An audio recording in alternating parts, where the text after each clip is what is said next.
Man, Joe Soucheray. I can't be more pleasantly surprised that we have Garrison Keillor with us in the studio. You can be. If a beautiful, tall, long-legged woman walked in, you would be thrilled. So would I. Yeah, but I'm like you. I don't want to know them in the workplace. Okay. All right. We've never met, which is hard to believe after 40 years of your residence in St. Paul. We've never met in person. I know you better from your column than I know many of my friends, because my friends, they suffer from Minnesota reticence. Mm-hmm.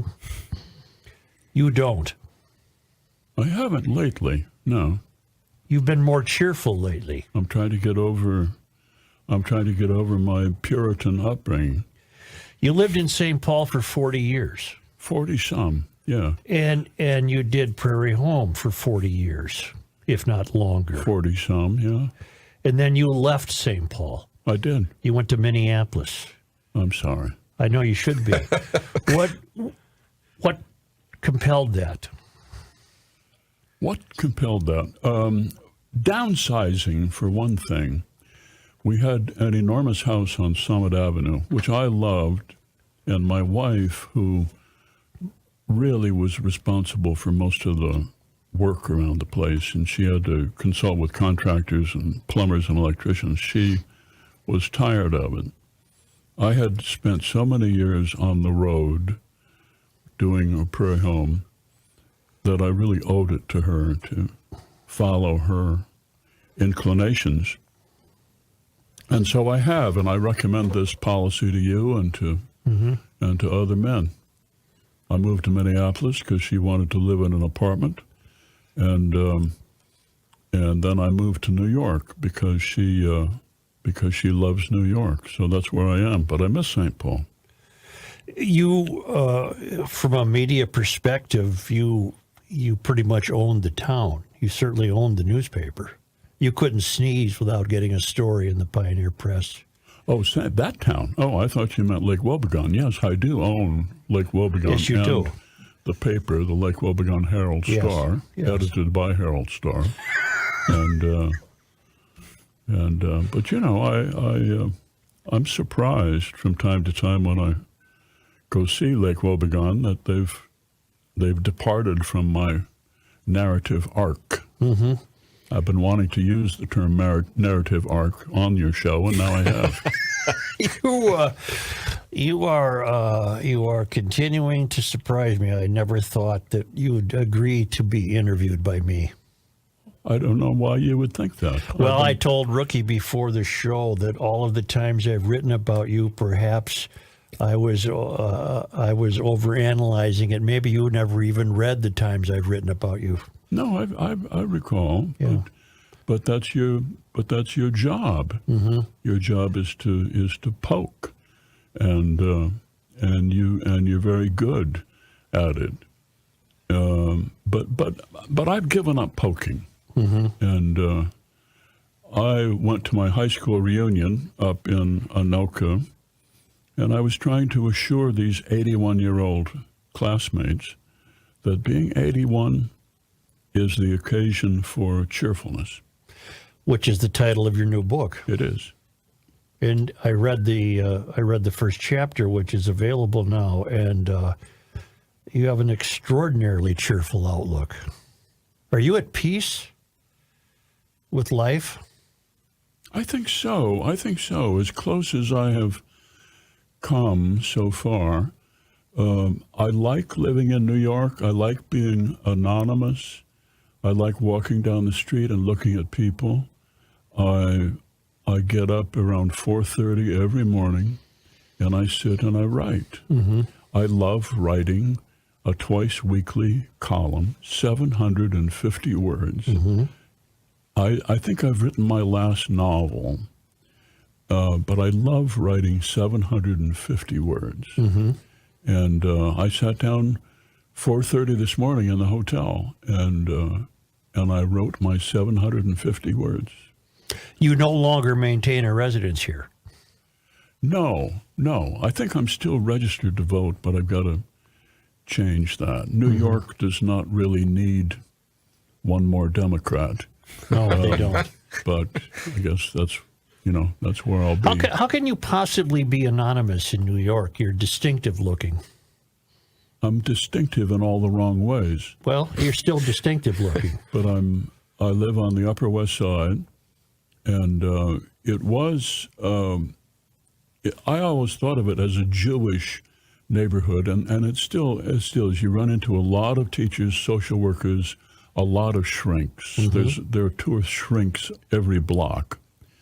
But you walk down the street and you hear a great deal of Spanish, and there's a large influx of Asians, I think Chinese, maybe they're Korean. And you walk out into Central Park and there's French everywhere. I go to an Episcopal church which was formed from a combination of an Episcopal church and an African Methodist Episcopal church. And I love this church. There's a large number of black families who go way back in this church. So we don't have to talk about diversity. It's there, huh? It's there. Well, diversity is a fact. It doesn't, in my way of viewing it, it has no inherent value. It's just a fact. It is a fact. Yeah. I think it has value. Yeah. You mentioned you can't walk a block without the number of shrinks. Have you ever needed one? I have never gone. I gave up alcohol in 2002 because I was afraid I might need to go into therapy. And I was afraid I might have to go to AA and sit in the basement of a church, on folding chairs with a bunch of other sad men talking about our emotionally distant fathers. And rather than go through that, I just put it away. I was with my wife. We were on a cruise. We went up to Alaska, and I woke up in the morning and said, "That's the end of it." Well, good for you. Well, Was your father emotionally distant? of course he was. Why, we're all He men? went through the Depression. Right. He was in the war. He didn't fight, but he might have. And he came back and built a house on an acre of Brooklyn Park and garden and worked 2 jobs to support 6 children. I mean, should he be held responsible for my self-esteem? I don't think so. Were you close to him? No, Okay. no. My oldest brother was, and the younger kids were, but I was an invisible middle child, and that's how it worked out. Were you close to your mother? All children are close to your mother. Your mother worries about you. She worries constantly. But being the middle child back then, before cell phones, there was no way for them to keep track of us. She was not a hugger, but she said she patted you. She was a patter. Yes, she was. I can be a patter. Did I pat you when I walked in? No, you did not, sir. I You meant shook to. my hand. Yeah. I meant to. I'm a hugger, so I'm going to hug you on the way out, okay? I want to return to St. Paul, Yes. where you prevailed for so long. I didn't prevail at all. I struggled. How did you struggle? Every day was a struggle. I was never meant to be a performer. I was brought up fundamentalist. And so I went into an alien line of work. My goal, starting in the 8th grade, my goal was to write for the New Yorker magazine. It never was to stand on a stage and do stand-up. How did that happen? You have to earn a living. I published a piece in the New Yorker in 1969, and I think they paid me $500 for it, which was good money. That's a lot of money. But I had a child. My son was born that spring, and I had to get work. And I went up to St. John's University, and they had a radio station up there. They offered me the early morning show. I was the only applicant, I discovered later. And on that basis, I was hired. Mm-hmm. Yeah. And the Prairie home evolved, I take it. Yes. Yeah. Out of an early morning show. Early morning is prime time in radio. And I would drive in I lived out near Freeport, Minnesota, on a farm, a rented farmhouse. And you could see lights coming on at 5 a.m. And an English major knew that your job now was to entertain these people and was not to engage them in serious introspective thoughts, about the narrative arc. And there you got it in again, didn't you? yeah. And so just out of this simple urge to be useful, you get into entertainment, telling stories and being lighthearted. Did the characters of Lake Wobegon begin to become evident to you on that morning radio show? This was a non-commercial station, and so I invented sponsors. Because I had grown up listening to Steve Cannon on CCO, and it just seemed natural to me for there to be sponsors. So I invited Jack's Auto Repair, all tracks lead to Jack's, and Ralph's Pretty Good Grocery. If you can't find it at Ralph's, you can get along without it. And Powder Milk Biscuits and all this Big blue box, right? Yeah, all this whole gallery. And the soap? The soap. Wasn't there a soap sponsor? Was there as well? soap? I don't think so. Okay, I don't think maybe I got into soap. In St. Paul, you had one. I can see where you might have struggled when the paper heralded your return from Europe. You lived in Europe for a time. Denmark, yeah. Denmark. Yeah. And you came back in the St. Paul paper, and I actually defended you in this case. They printed your address. Oh. You don't remember that? No, I don't. And you accused me of prowling around in your garage upon the occasion of your address having been printed. It was in the Minneapolis-St. Paul magazine, did a big piece on you. And Is that right? I had to point out that I don't think I ever did that. No. I know. In fact, I know I never did that. I think you drove by twice. He was tracking you. He was tracking you. I wish you had knocked on the door. I wish I would have would've, too. invited you in.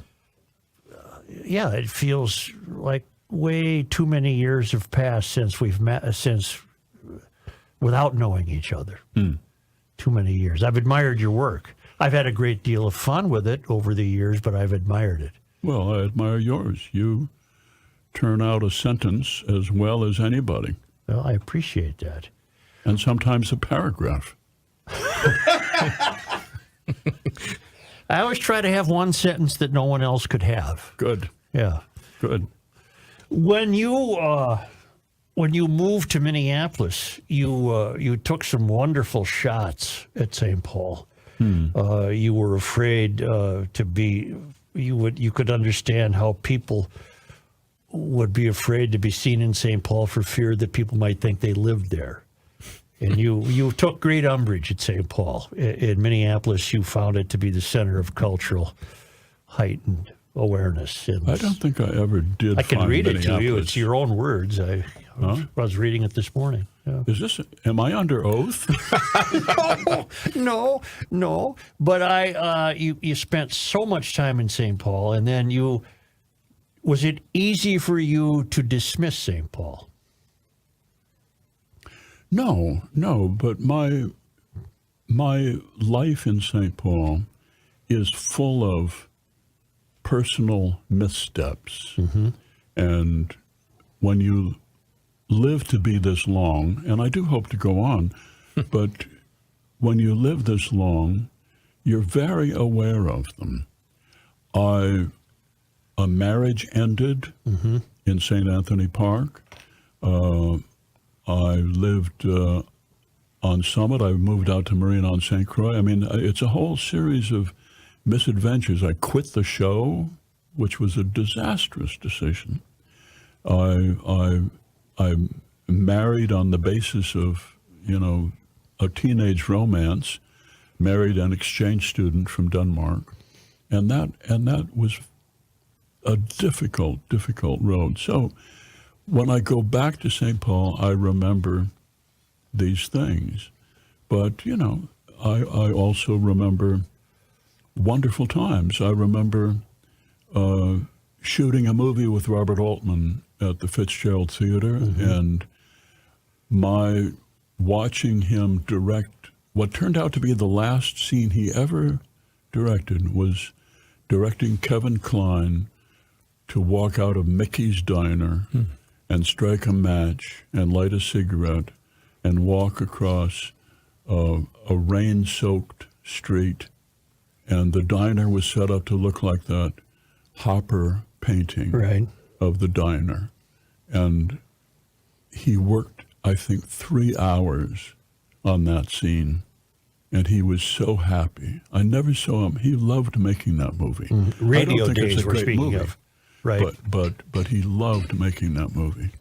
It was so wonderful to watch Altman. And then he died, you know, a year after that.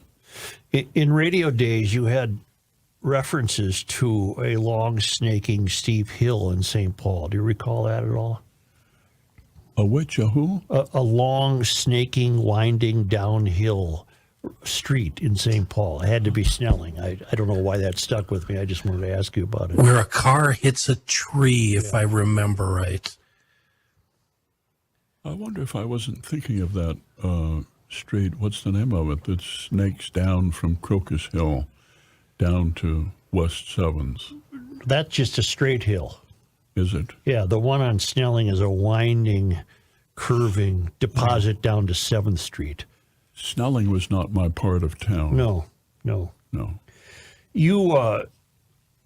You certainly were let go ignominiously by Prairie Home Companion, or MPR. I thought it was a dreadful way for a guy that had given your longevity to that show.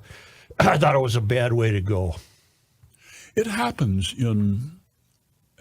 I associate it with corporate America, not with public radio. But it happens. A new regime comes in, and they erase the past. They not only erased me, but more profoundly, they erased Bill Kling, who built that station from the ground up, drove around Minnesota, looking for places to put relay towers, and who brought together Catholic, Lutheran institutions to create a network. He made that place, and they turned their back on him. But your show had an overwhelmingly powerful impact on American culture. It was a big deal, whether you want to now admit it or not. It was I plead innocent to that. A big deal. It was a big deal. Oh. And to Some have it people liked it end a lot. like that was just extraordinary to me. You got caught up in the Me Too movement. The Me Too movement was a noble movement to suppress male bullying of women, and which no doubt took place. But my run-in was not that. It was a shakedown, and it was instigated by an employee of MPR who was fired and not given what's the word I'm looking for? Severance? Severance. Thank you. Yes. Severance, because he was a freelance, and so he devised this scheme, and he lined up 2 women who were friends of mine, long-standing, and he promised them $1 million, and Wow. Just a classic shakedown, and so that's how that transpired. But NPR, threw me out the door. But so what? It was 5 years ago. And cancellation has its real benefits. I had a job. I was given a job in 2016 by the Washington Post. And Jeff Bezos pays very, very well. Just to write one column a week. But it was on the opinion page. The worst place you could possibly be to pretend to be tuned into Washington. And it wasn't the sort of, but thanks to the Me Too thing, they fired me. And so I was free. I was set free. I was set free in other ways too. And I started writing. I wrote 2 novels. I wrote 2 books about the glory of getting old. And I'm at work on a wonderful collection of verse, of poems. And so it's been a busy, wonderful 5 years. You didn't like your early poetry, I've read. Well, it still was under the influence of the English department, you know. And Yes. And it set out to be mysterious. And, you know, I came from a generation, people in my generation needed to be hip. Some of us did. I went to hear the Grateful Dead. Where did they play? They played at a ballpark. Well, they played at Metropolitan Sports Stadium, the hockey arena is where I saw them. Yeah, It's okay. hard to believe we might have been there the same evening. I thought the Rolling Stones They played there as well. They did. Okay, all right. No, I went to hear them, and The Dead might have played Midway Stadium. I think so. Yeah. I think so. There were a lot of people sitting on grass. I do remember that, and smoking it as That's well. right. Yeah. And I remember them singing "In the Attics of My Life," full of dreams, dreams. You know, taste no tongue can tell. When there was no ear to hear, you sang to me. I mean, that was profound to me back in 1970. But a man of 81 should not be writing like that. Did you fear becoming 81 at some point? I'm sure I did. But my grandfathers died out in the early 70s because they didn't believe in medicine. And my mother lived to be 97. And that looked pretty good to me. Was she pleased with your accomplishments? I think that she was. She didn't say much about it. But I took her to the premiere of the Altman movie at the Fitzgerald, and she sat next to Carl Pohlad, my mother, and she was kind of proud. And Meryl Streep was there and kissed my mother on the cheek. My mother didn't know who she was because we were fundamentalists. We didn't go to movies. Right. Oh, wow. But she knew she was somebody. So When you were let go, did you feel relief immediately, or did you miss aspects of the show that took you a while to get over? I felt it was a mistake to quit the show. And it was hard work. And so you have to forgive yourself for letting your weariness come to a point where you take that step. But it was a mistake. And so I regret that. The letting go was, just kind of an afterthought. The show is now back on the road in limited. A version of it, yes. Is it called Prairie Home Companion? A Prairie Home Companion, Do you 50th own that anniversary. title? Do you own that? I'm sure I do, yeah. Yeah. Okay. Yeah.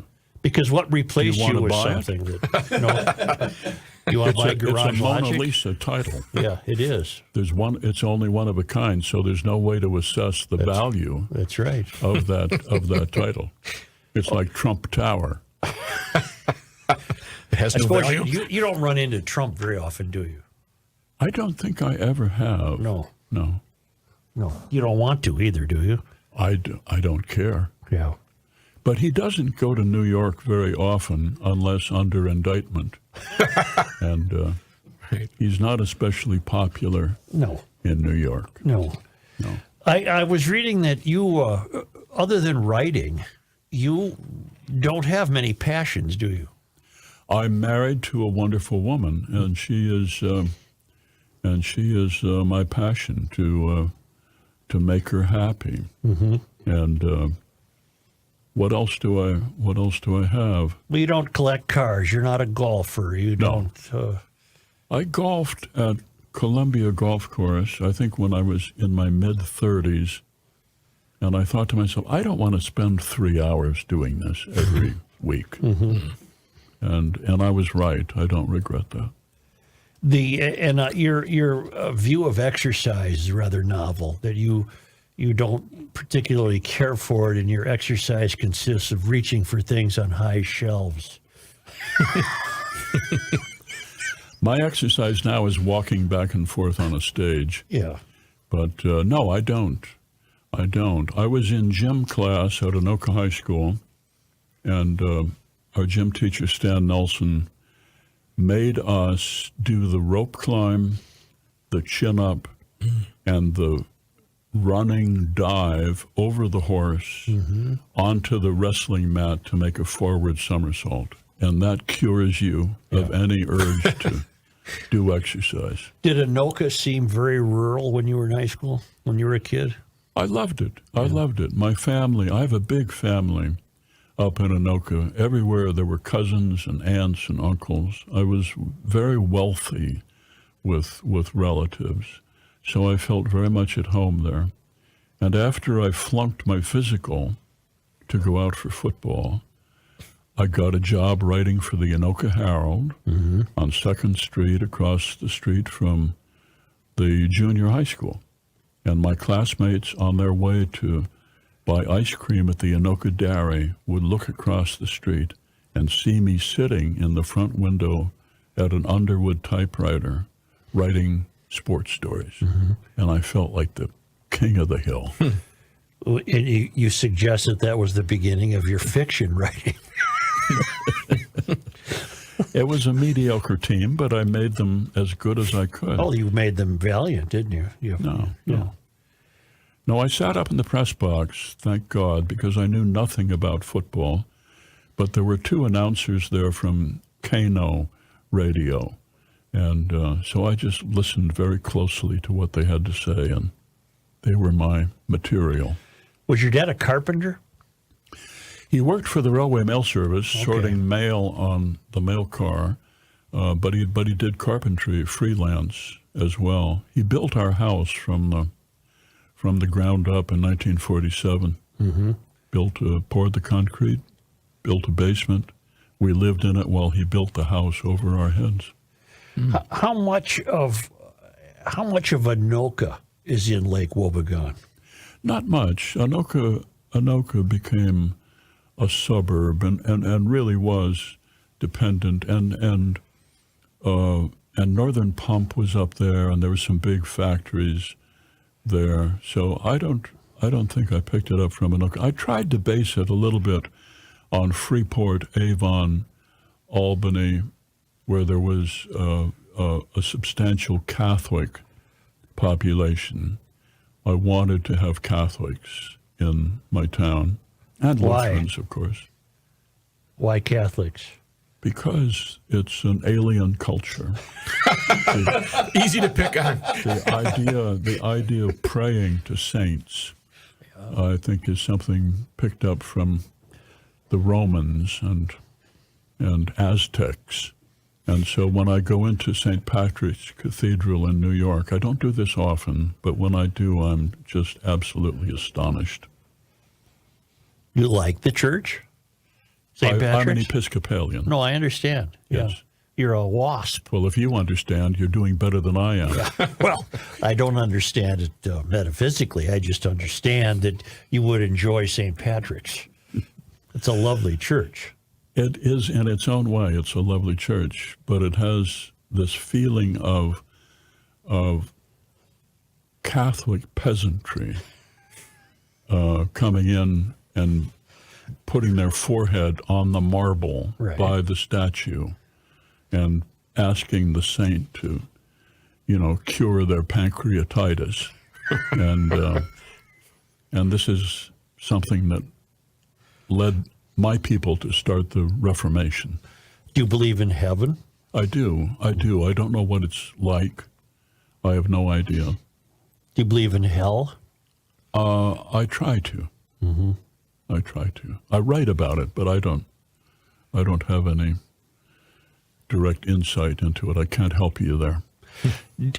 You're writing the column. Are you going to do any more? You think you're done with novel writing? Oh, yeah. Yeah. Because of what? Does it take too much time? It's not as much fun. Oh. It's not as much fun. I sit down at 4:30 in the morning, and I have a vague idea. I've just gotten out of bed. I've just made coffee. I'm sitting in a dark room at a computer, and I have a vague idea, and I come up with a first sentence.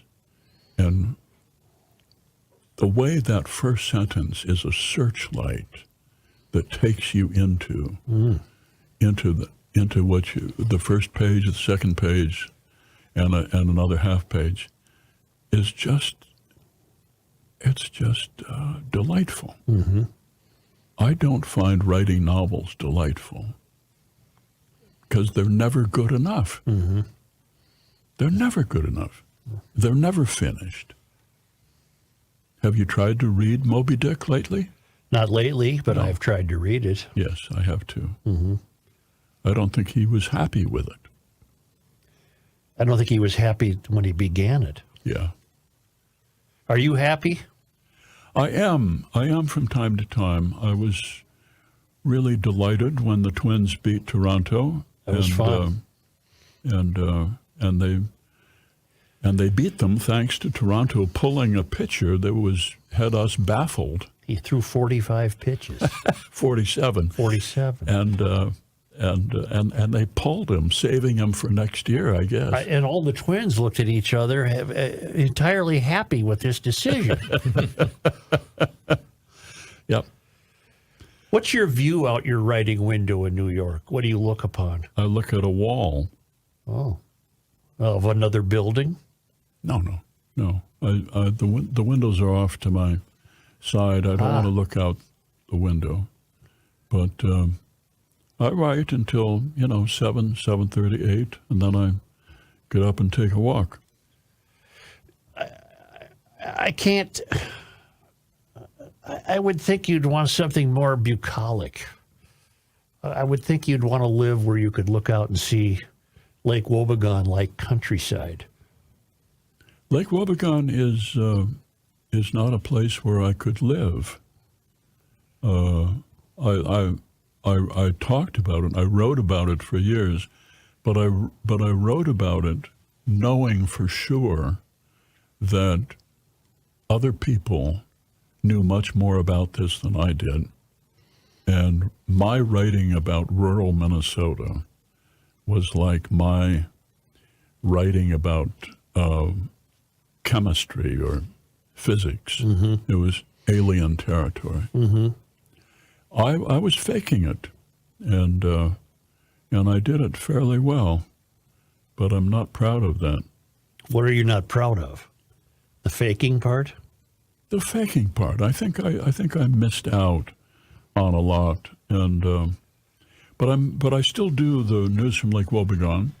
I go out and I do a solo show. I do 2 hours. The first part is this and that and the other thing, and then we do a singing intermission, and then I say it's been a quiet week from Lake Wobegon. And the crowd erupts at that point, don't they? The crowd applauds. Yep. And so I launch into it. And now I talk about funerals. Mm.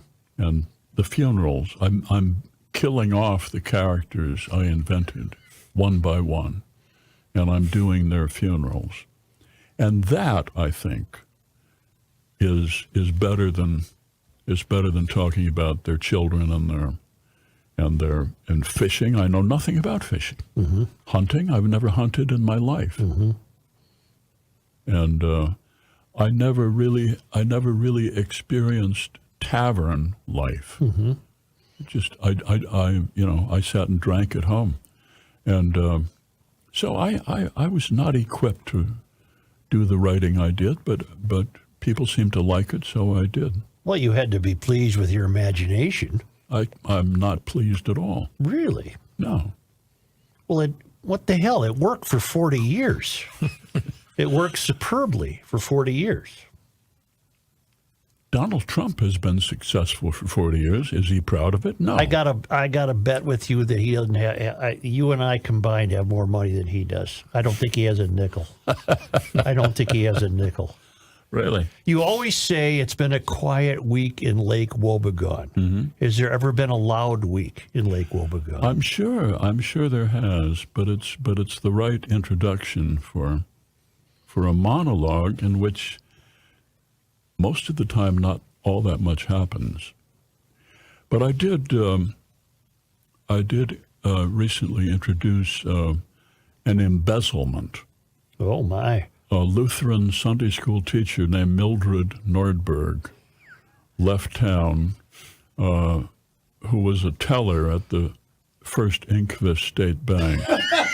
And she left with $250,000, and she moved to Buenos Aires to a neighborhood where a great many Midwestern women bank tellers have settled. And that got people's attention. I think it would. Yeah. I can see when you all you need is the first sentence. Oh, yeah. With your searchlight, and then off you go with Mildred ending up in Buenos Aires. Yeah, but I had to kill her off, Right. And I also gave her a child, 6.5 months after leaving with the money. She gave birth to a child. So she'd had a child by the son of Hjalmar Enqvist, and so it wasn't just embezzlement, it was child support. Of course it was. Yeah. And but the wonderful part was the funeral. After they came back, and I was supposed to do the eulogy, and they assigned me to do the 23rd Psalm instead, and they were going to scatter her ashes out on the lake. And I repeated the final scene from a favorite monologue that I made into a novel, Pontoon. And it's a complicated scene involving two boats that collide and a man on water skis with a parasail carrying the ashes and a hot air balloon coming over. It's a complicated scene. It really is. And the audience recognized what I was doing, and they just fell apart. They just fell apart, that I was stealing from myself. Aren't you allowed to? I would think so, but... I was walking on Summit Avenue one day, and this is when you lived in that beautiful white, was it old Weyerhaeuser house, wasn't it? The old Weyerhaeuser. Yeah, and Warehouse. A woman approached me and said, stopped me and said, do you know where Garrison Keillor lives? And she was a young woman, and I said, I do. And I pointed. I was a block away. I said, it's that big white house there. And she said, well, I'm going to go knock on his door. I want to meet him. I'm in the country music business. I don't know if you've probably had many people approach you to be on your show, but I warned her. I said, watch out. He's a mean old bear. and she kind of laughed at that, and off she went. And to this day, I wonder what that led to. I wonder if she was a budding star that ended up on the show. I wonder. Yeah. So what was her talent? I believe she was a singer. Oh. Yeah. Well. You didn't get her name? If I did, I don't remember. This was years ago. And it was in the winter. And it was as though she had just gotten off a bus, and she had winter boots on and a big overcoat, and she was determined to go find you. She had not met you before. This would be a great story. Yeah, no kidding. There's only one piece missing. Yeah. Yes. But me. you probably had a butler or something who would answer your door. I answered my own door. Thank Okay. you very much. All right. Butler. Well, the key question is, was this before or after you were This rummaging would have through been his trash, Chris Joe? Butler, maybe. Yeah. Joe, he's from Minnesota. He doesn't have a I butler. was kidding. I'm aware of that. In any event, for all I know, she's been on your show. I don't know. I don't think so. Okay. Have you enjoyed the musical aspects of that show as much as anything? I enjoyed some of it. I had sympathy for people who were trying to make a living in a very difficult business. I had sympathy for young bluegrass bands. Nickel Creek, I was so happy when they really started to kick in. I think that David Rawlings and Gillian Welch were fabulous talents. I was very proud of having Greg Brown on the show for years from Iowa City, and he was such a beautiful songwriter. I had fun. With a lot of people. I got to sing a duet with Renee Fleming, and what did we do? I should remember this. I don't know, some old love song. Jean Redpath, Scottish singer, was a great beauty. We had Helen Schneier, who was a Jewish social worker from Washington, D.C., who could sit down at the piano and just play the hell out of gospel music. She was a great gospel singer, not a believer, but but wow, did she go at it? They were great. As a fundamentalist, did you listen to rock and roll as a teen? I did secretly, of course. Yeah. I loved Buddy Holly. I was absolutely astonished when he died down in Clear Lake, Iowa, in 59. 59. And I still have not gotten over it. I loved the Stones, the Beatles, Grateful Dead. I loved all those people. And now I don't know anybody on the pop charts. Do you approve of social media? I do, reluctantly. I think that it's useful for keeping far-flung families together, and I enjoy posting, but I don't spend much time reading it. I try not to be dependent on it. I try to hold conversations, like the one we're having now. I'm doing pretty well at this, aren't I? I think you are doing very well. I think we're carrying on a very civil discussion for two Midwestern men. And I continue to be astonished.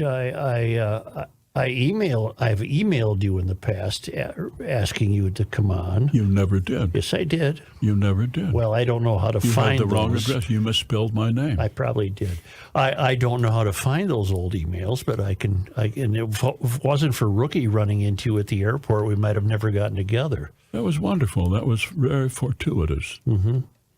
Will you come I back? don't know what he was doing at the airport. He I don't know either. None Trying of to us get do. out of working. Trying to get out of working. Will you only came back for the reunion? Class of what, about 1929? Close. Yeah. Close. Will you come back for other reasons? Will you always consider this home? I come back because I love to walk around, and I have friends. I have friends here. Friendship is what it's all about. It's what it's always been about, and now some of them are in a certain degree of distress. My old friend George Latimer, Yes. has been in and out of hospice. They keep kicking him out of hospice, Right. and he's still chugging along. I like to see him, talk to him. I have musician friends. So I come back when my wife wants to come back. She plays viola in the Minnesota Opera Orchestra. Why do is her name Jenny Lind? Jenny Lind. Well, today in your writer's almanac, it's the birthday of soprano Jenny Lind. Yes. Is she named for that soprano? Indeed. Her father loved opera. He was a clerk of district court in Anoka, but he had been a music major, and he could sit and listen to classical music, Sibelius especially, and sit there and weep. Mm. I admired him so much for this depth of his feeling, and so he named her for the soprano. He was Swedish.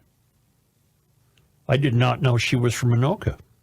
She was. She grew up on Rice Street in Anoka, but she aspired to become a professional freelance musician, and she left for the East, I think, around the age of 17. Oh. So she shed Anoka pretty quickly. Have you? I don't know. That's a good question. I have a lot in a cemetery up there.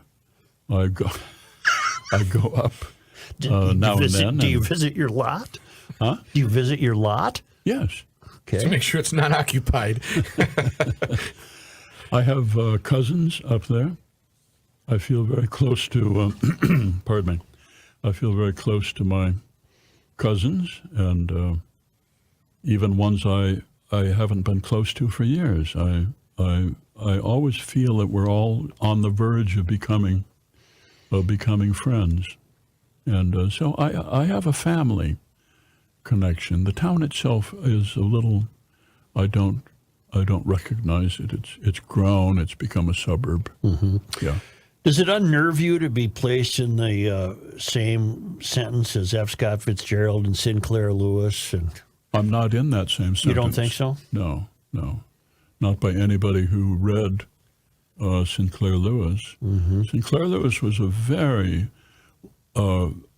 sharp satirist, and Arrowsmith, Dodsworth, Main Street, I think, is a pretty good book, but I think that Dodsworth and one other that I can't remember, and Fitzgerald, was a classic story of upward striving, and what a difficult, sad, difficult life. Mm-hmm. I wanted to name the World Theater in St. Paul the Fitzgerald Theater, and back in 96 we celebrated his centenary and put up that statue in the park downtown. Mm-hmm. But I have very mixed feelings about him, and Hemingway was a much better writer. Mm-hmm. Much better.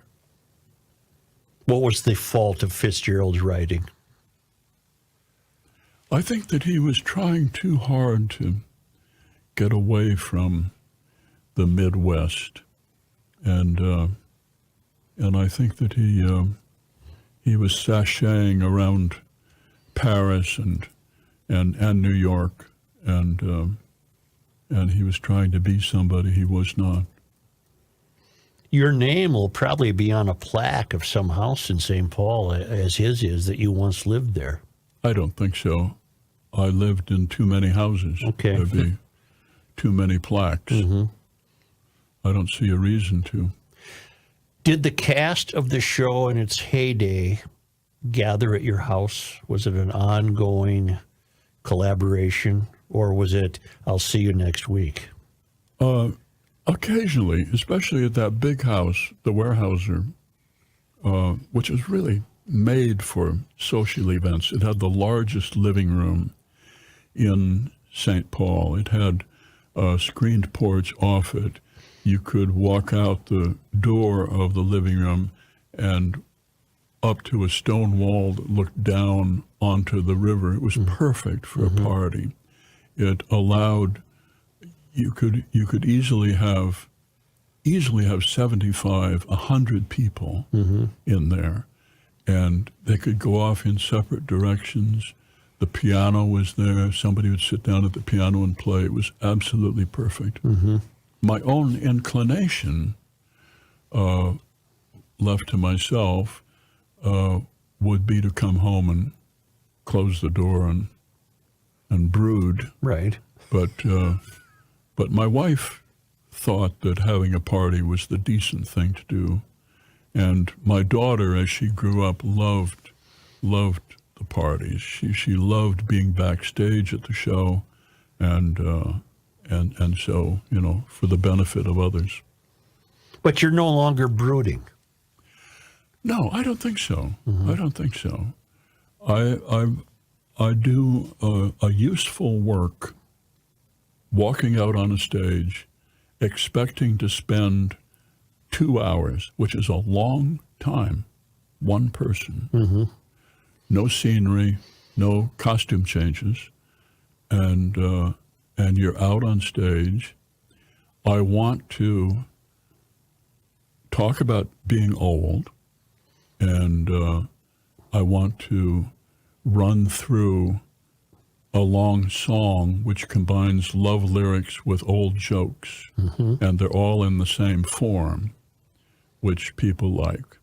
I like to recite poems, maybe one or two of my own, but a couple of Shakespeare sonnets, E.E. Cummings, Mary Oliver, so that people can hear poems that you understand from hearing them. There's no mystery about them. Mary Oliver was a fabulous poet, troubled life, fabulous poet, observational, nothing about her own grief or difficulties. She admired natural life, creatures, and rural scenes, and I like to recite poems just as a natural thing, and then I go into doing the Lake Wobegon business. How many shows will you do this year? I would guess. This last year. Well, 2024. Let's make it. I'll bet that I will do. I think 70. Oh, really? I think so. Yeah. Really? Oh yeah. That's a hell of a schedule for an It's old very man. doable. Yeah. It's very doable. It's good exercise. Well, and you don't exercise, so that's your exercise. But I love doing it because when you're sitting down and writing, you can fool yourself. But when you walk out on stage and there are 1,000 people there, they have expectations. You are now engaged with reality. This is reality. And I like dealing with that. Will you be doing a show in the Twin Cities? I hope so. I'm sure I will. I'd like to come back and do one in St. Paul. I don't want to go to the Fitzgerald Theater, but I go anyplace else. Would that give you a bad vibe to go to the Fitzgerald Theater? I just don't want to go there. Okay. I just don't. Well, I hope you do come back and do a show in St. Paul. Oh, sure I will. Yeah. Sure I Well, will. there's plenty other venues that would fit that. Joe's house. You could go to Joe's house. Big enough. Not as big as the Warehouser. What Rookie has told us many times about his grandfather, Yeah, Red Maddox, yeah. and you knew Red. He was the drummer in the band early on. Yeah, and he was a good drummer. Terrific drummer. Yeah, None better. yeah. Thank you. Rook does not have any of that talent That surpassed me. That did surpass me. in any way, shape, or form. He was always very good to both of my grandparents, Grandma Teresa, too. Took them over to Europe on your tour. That was in 80, I don't remember when that was, but I remember the album that you guys put out. But Mr. Keillor had the line of the year when he eulogized my grandpa, and he said it pleased listeners that so many listeners thought he was black. It pleased Red Maddock. It pleased Red Maddock. That's so many. You're misquoting me. Dang it.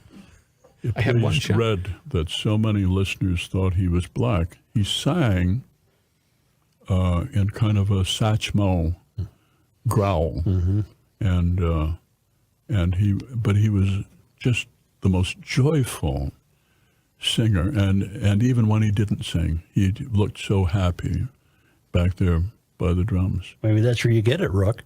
Yeah, but Rook's pretty happy. I can't take my teeth out and No. twiddle the drumsticks like he could. Yeah. And we lost Butch Thompson. Yes.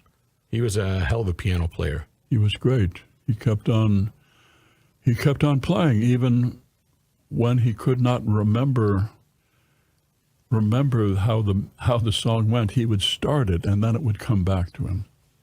He was amazing. Did you know a picker named Pat Donahue? He's a wonderful picker. He's still working. He still has a steady gig where? A bar in Midtown, right? I think so. Yeah. But he was on your show, wasn't he? Oh, he was on all the time. Right. Yeah. Why do you ask, Joe? He's my cousin. No. Oh, yeah. Pat Donahue. It's funny he didn't bring that up. Well, he probably didn't want to admit it. You know, embarrassment. Garrison, when you were in Freeport, did you spend a lot of time sitting in Charlie's Cafe? Charlie's Cafe was the model for the Chatterbox Cafe. Oh, And good. Charlie's, I believe, is still there. I don't know It is, yeah. if there's a Charlie, but no, I went in there regularly. Yeah, cool. I live about 20 minutes west of Alexandria. So everything you say about the Prairie home,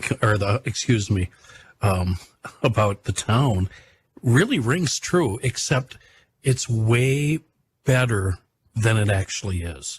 We would strive to be, to live up to what you describe. We're a lot more angrier, I think. Aren't But we the do have- children, aren't all the children somewhat above average? Isn't that how that goes? Where But did it's- Jack's Auto Repair come from? Oh, I know nothing about cars, Yeah. and so I thought I should toss that in. But the commercials had nothing to do with automotives. It was all about Jack himself, who was sort of a curmudgeon, and no, that was all that was. Do we even need to own a car in New York? My wife owns a car, and we live in a co-op that has a garage in the basement. So that makes it easy. Her family had a summer house up in Connecticut, and she loves this old house, and she's gradually restoring it. So regularly, she jumps in the car. I do not drive anymore because I have double vision, and we take the trip up the Merrick Parkway and sit in this little house out in the country.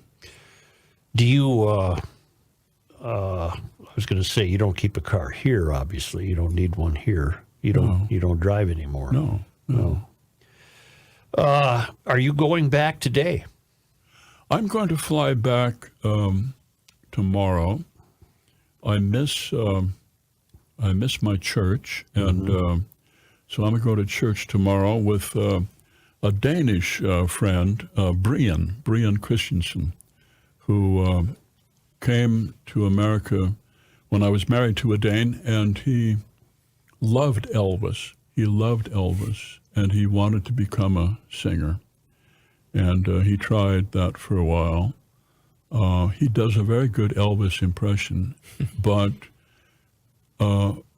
about 4 or 5 years ago, he decided he wanted to become a minister in the Danish Lutheran Church. And he'd had some theology. So now he's a pastor of a church in the island of Ærø, which is unpronounceable by Americans. Right. It's an A-E-R-O-U. And Ærø. That's close. Good enough. He's coming over, and so we'll probably sit around and sing his favorite songs, Can't Help Falling in Love with You. Wise men say. Yeah. Only Elvis fools songs. rush in. Yeah. Who do you like to read? I don't read as much as I used to. My wife gives me the news in the morning. She looks at the Times and she tells me what she thinks I need to know. I don't read all that much. I don't know why. I should. I'm a writer. Why don't I? I don't know. I don't know. No. What about your podcast? Do you enjoy that? Does that bring you satisfaction? I wasn't aware that I did one. Hold on. Let me go. Kenny's doing his research. According to the website, Garrison Keillor's podcast. Really? Well, Maybe Find the somebody new- else does it for you. Find the new weekly Garrison Keillor podcast on Substack, iHeart, Apple, and Spotify. He's got minions. I hope whoever's putting it out is earning some money from it. Well, I hope the money's going into your account. I mean, I'm on GarrisonKeillor.com. I have just one question about your religious upbringing. I think mine was similar to yours. Were you, as a youth, we were encouraged to pray for our Catholic friends. Did you ever hear anything like that in your church or from the church ladies? I thought you were Polish. That's Matthew. That's me. That's me. Oh, well, that's you. That's Matthew. This is the traffic guy. I'm Swedish. Okay. Well, no, I don't think we did pray for them. What did we pray for? I don't know. We felt contrition at all times. Our lives were lives of contrition. Yep. It wasn't a joyful bunch of people. No. No. It was there were long silences. And as I recall, we spent more time in the Old Testament prophets than we did in the Gospels, so that the message of the gospel to love thy neighbor as thyself was kind of lost on us. And instead we were fascinated with dire predictions Yes. of horrors to come. Yes. Did you experience guilt? That's fame. The Catholics are famous for their guilt. I can outdo any Catholic in All right. guilt. All right. I feel the same. Absolutely. No, they get remission. We don't. Yeah. Well, we have confession. Yeah, That cleans the whole slate. You start over. I hope so. Yeah. It just piles up with us and just gets worse and worse. Yeah. You know, you mentioned Red. We have to play the famous Red quote. Oh, yeah. Is it true that you're the funniest comedian in the world? I am the funniest guy in the country. Really? Tell me, what's the secret of your Timing. success? Well, I'm not.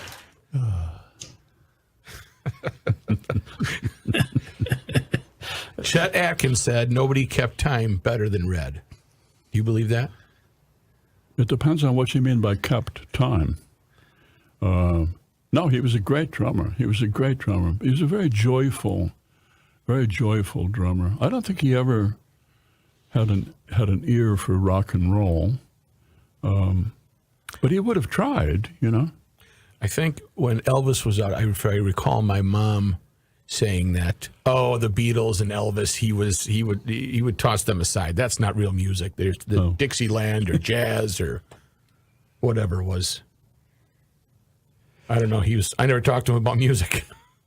I was too young. The Beatles and Elvis have lasted, and if I step out in front of an audience and I start them, we do this sing-along for an intermission at my show, and if I start them singing, well, she was just 17, if you know what I mean, they're all there. That song has now lasted, at least in the minds of many people. They know the words. They know the words to In My Life. There are places I remember all my life, though some have changed, some for better, you know, some, and they know the words. And Elvis continues to live on. Why do you think you lasted so long? You put that in the past tense, Joe. I Why know. are you still lasting? That's very hard to do in radio. I'm persistent. I'm persistent, and I'm slow to recognize defeat. And I'm having a good time. Did America need you when you came along? Were they looking for that? America didn't tell me that they needed me. All right. I don't think so. It's just, But we the country needed picks up a bad habit every so often. we needed your Sunday night program. Uh-huh. We all did. And it was just amazing to tune into that on us. Usually, in my case, I was on the road returning to the Twin Cities, and that show was a part of my life every Sunday. And it was amazing and delightful. This makes me worry about what the rest of your life was like. You don't want to know. You don't want to know. Well, musically, it was punk rock. It was album rock. KQRS. It was old country. But Prairie brought everything together, and it was just musically delightful. And, of course, like Wobegon, I mean, that was my life, too. Well, then why wasn't I more delighted doing it? That's that. I'm stunned. I wish I knew the answer. Why weren't you? Yeah. I need therapy. Well, you told me at the beginning you don't want anything to do with it. Well, I didn't at the beginning. Now you need it. Now, look what we've done, Joe. We've dragged it out of you. You now need therapy. Dang Okay. it. All right. Joe often brings up worry, direction Yes. we're headed, country, whatever. Yeah. Are there things that worry you? Yeah. So we have avoided the subject of politics, I noticed. I think he just asked you. What worries you right now about this country? I worry about what we're leaving to our kids. And I think that we were a very fortunate generation. Some people my age went down in Vietnam. Terrible way to die. Some people had a rough time with drugs, alcohol. But by and large, I think we were very, very fortunate. But I worry about the glaciers melting. I worry about the condition of the ocean warming and climate change, especially since a major American political party denies that this exists. Myself included. Okay. Yeah. All right. If the oceans are melting, why did Obama settle on 2 oceanfront estates, I wonder? He's got one in Martha's Vineyard and one in Hawaii. I was just curious. I don't want to get into an argument about it because I respect you. Yeah. It was going so Plus, well. you get your news from your wife, who tells you what you should know. Don't we all? No, she finds items that are more about humans than about issues.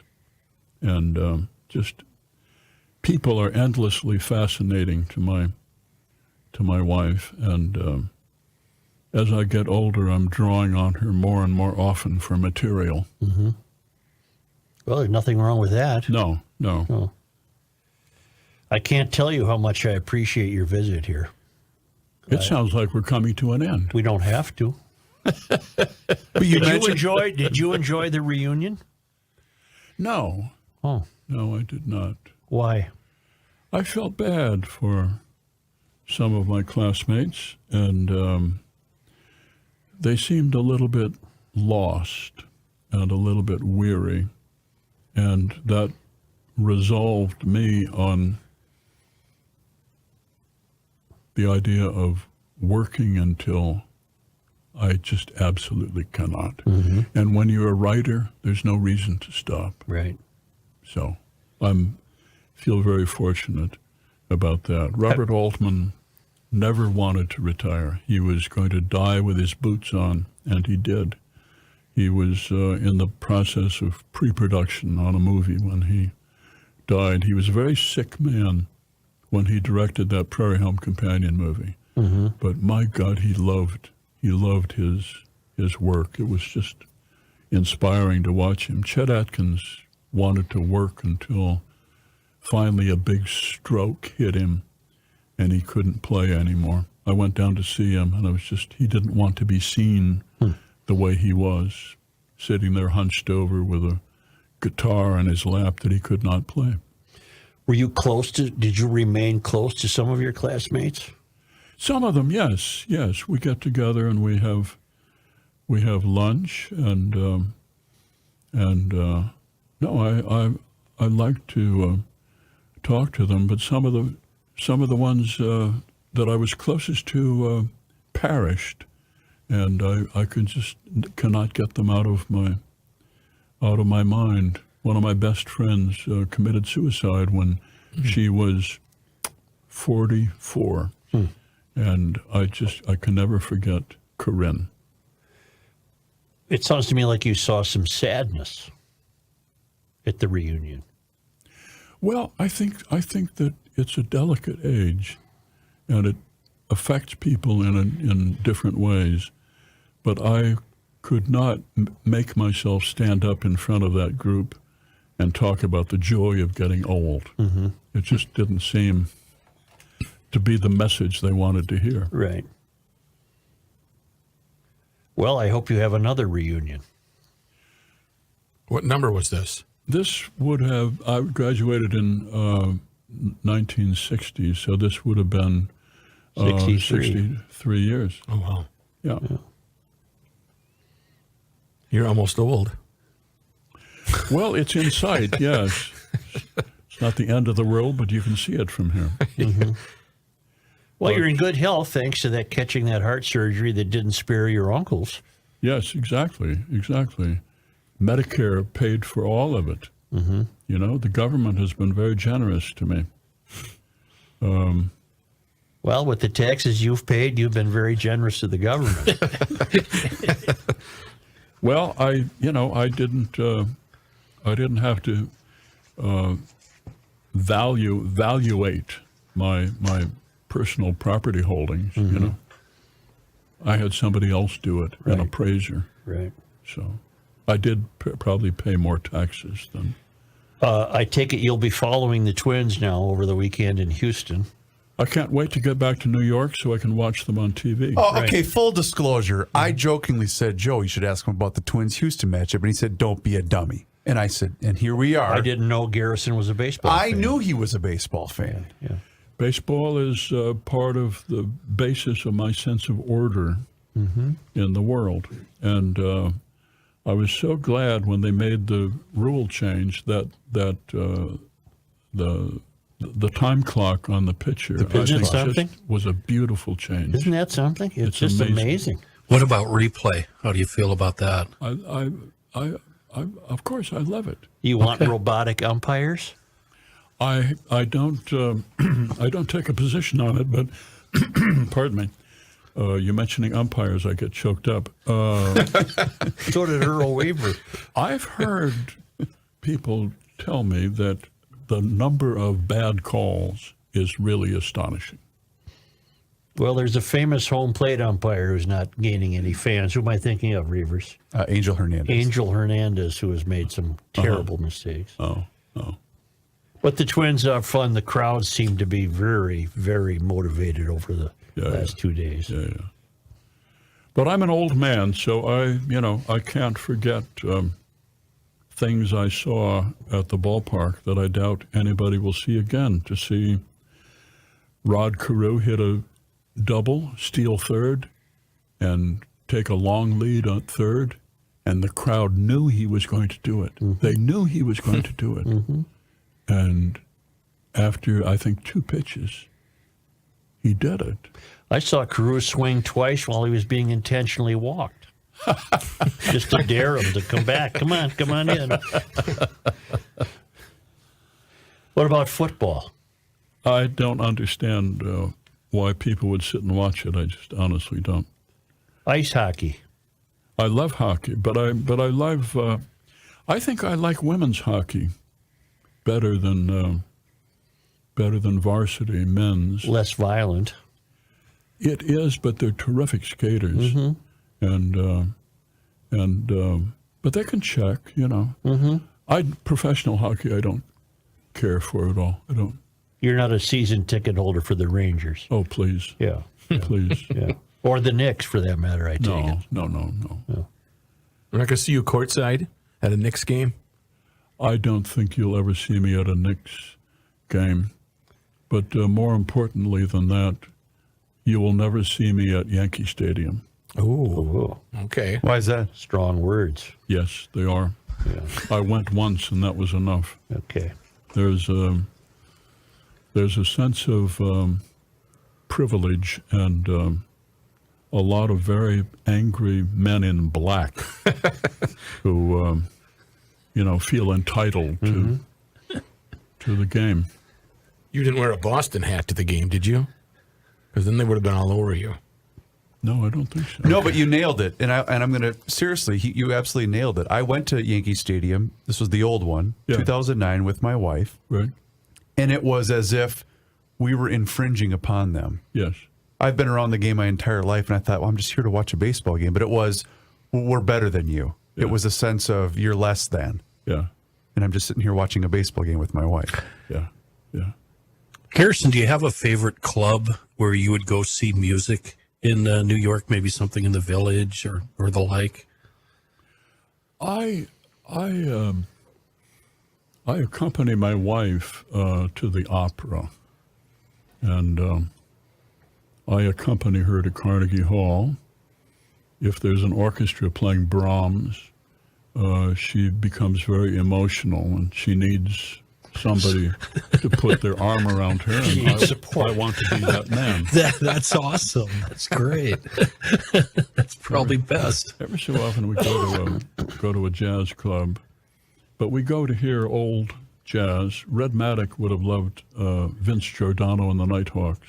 15-piece band playing music from the 20s and 30s, and it's very rock'em sock'em music. They pack people in tightly so that they cannot dance and hurt each other. And but it's great. But he's going to be on the show that I do at Town Hall on December 9th. Do you have favorite restaurants? I try to stay away from restaurants, but I love the St. Paul Grill. Well, your picture's on the wall. Well, I don't know. I didn't look for Yeah, that. much younger Garrison. Yes, of course. Yeah. No, it's a very classy place. And they take an elderly person, they take back to those booths, those small booths Right. in the back by the kitchen. Right. And I love sitting back by the kitchen, and I can hear the conversations of the cooks. Did your wife join you on this trip? No, she had business to do. She was guiding some friends from Portugal around New York City. She walked for 11 miles. Wow. And took them to all of the sites, and they went up to the top of the rock, and their English was a little ragged when they arrived, and it got better and better. And so she did her good turn. Who enjoys New York more, you or your wife? My wife, for sure. She's a great observer of people. She loves to go out and walk and listen to people and look at people. The people are endlessly fascinating to her. I am a monk compared to her. She looks at everybody. Crazy people, as long as they're not threatening, are interesting. Is the city in disrepair? No, Oh. no. The city is holding up very, very well. And I worry about Minneapolis because the streets are empty downtown. And I just don't see how that should be. But in New York, you go outside and there's a crowd. Yep. People on the sidewalks. And as a result, when the old man trips and falls, which I have done twice in New York, there are 4 people there within 5 seconds Wonderful. to help you up. Did you tell him about the tailor in New York? Oh, there was a terrible accident in the garment district, Oh, and a fellow went down onto the pavement, and another fellow came up to him and put his suit coat under his head to make him, and he said, "Are you comfortable?" And the guy said, "I make a nice living." You can use that one. Okay, Garrison, you have to tell your joke. I think it's yours anyway. I just read it this morning about the fellow walking by the institution, the hospital, and everybody inside behind the wood fence. I think they're shouting out, 21, 21. yeah. And he was curious. They sounded like they were having a good time. And he walked up and put his eye to a hole in the fence, and they poked him in the eye with a sharp stick and yelled 22, 22. I've heard that before, but it's still funny every time. I couldn't keep it together while you were saying it. It's a cruel joke. Oh, It is, but terrible. it's so It's terribly funny. cruel, yeah. So funny. Yeah. Tough to write a joke. As concisely as possible. Yeah. You don't want any excess words. That kills a joke. Yeah, I've had friends where when they start to tell a joke, we just put the clock on them because we know it's going to Yeah. take too long. There was a man named Scraggs, bought 24 condoms a week. The drugstore clerk was quiet for months, but finally she had to speak.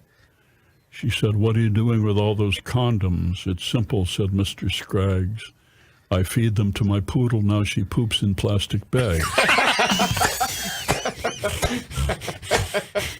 Perfect. oh. No, in the English department, we English majors were taught to admire T.S. Eliot and to think of great literature as being allegorical and mysterious and an endless puzzle. But you go back and you read Chaucer, and you find it has to do with, with poop and pee and Right. yeah, It's like me All and the my basics. 8-year-old, right? yeah. What a joy you are. I had no, What'd you guys wait for so long? I don't know why we waited so long to meet each other. You're the first person to ever tell me that. Well, I'm waiting for a woman to tell me that. you're, I thank you very much. It was my great pleasure, Joe. I'm a big fan of your writing, and I hope you uphold the tradition. And I hope that somewhere there are young people reading you who decide to take this up and write columns and not to be pundits, and forget about public issues, which so quickly become yesterday's news, and write about people. If I liked people more, I'd write more about people. Right. But Well, you're glad you're holding it up. well. Upon your counsel, I'll make sure I write more about people. Well, I think that's the whole thing. There's a lot to mourn over in the world today, and we can all easily do that. But I think the column needs to bring hope and some measure of cheer to people. There's enough people bemoaning. I also will take a page from your book, and I don't want to stop either. Oh, good. Yeah. Good. No, don't. Garrison Keillor, it's been a real pleasure. I hope we do it again. All right, let's do it. All right. Thank you, sir. All right, we'll talk about opera next time. All right. All right. I know nothing about opera.